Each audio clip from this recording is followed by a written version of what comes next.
President Trump is on the way back to his hotel after finishing up his last full day of his official visit here to Japan. The final big event of the three-day visit was a state banquet.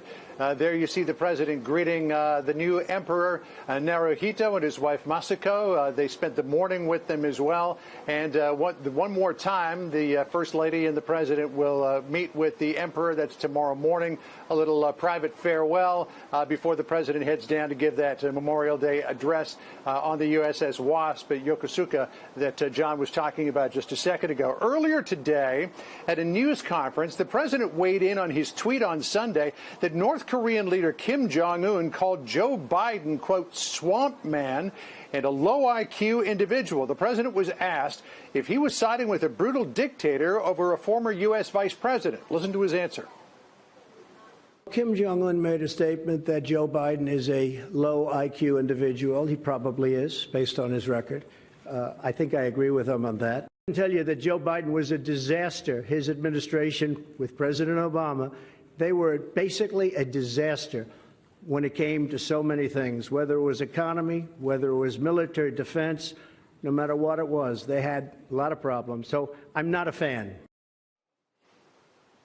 In that same tweet, the president contradicted both his national security advisor, John Bolton, and Japanese Prime Minister Shinzo Abe, who said that North Korea firing short-range ballistic missiles earlier this month was a violation of United Nations Security Council resolutions. The president tweeted that he wasn't disturbed by the action, but clearly the Japanese Prime Minister still is. Listen to this exchange here. My people think it could have been a violation, as you know. I view it differently. I view it as a man. Perhaps he wants to get attention, and perhaps not. Who knows? It doesn't matter. On the 9th of May, North Korea launched a short-range ballistic missile. This is violating the Security Council resolution. And President Trump told Fox News over the weekend that he is going to wait until after elections here in Japan in July before really putting on the hard press for a trade deal. He believes that Shinzo Abe in these elections may be able to increase his support and be able to push through a new trade agreement with the United States. Shinzo Abe said that Japan is accelerating talks with U.S. Trade Representative Robert Lighthizer, and the president believes that something will get done maybe in August. Listen to what he said here. We are currently negotiating a bilateral trade agreement that would benefit both of our economies. Our goal is to reduce our trade deficit with Japan, remove trade barriers and barriers of all kinds, so that U.S. exports will really have a fair and very profound footing.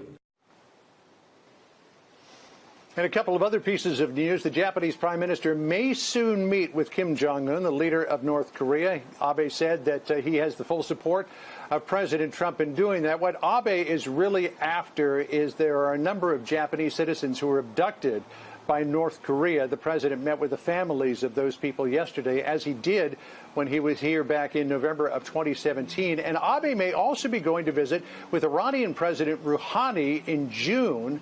When asked if Abe could potentially serve as a liaison between the United States and Iran, the president said he would be fine with that. He said he believes that Iran wants to talk to the United States, and the U.S. would be open to talking with Iran, too. So perhaps some developments, Julie, on that front coming our way in the next couple of months.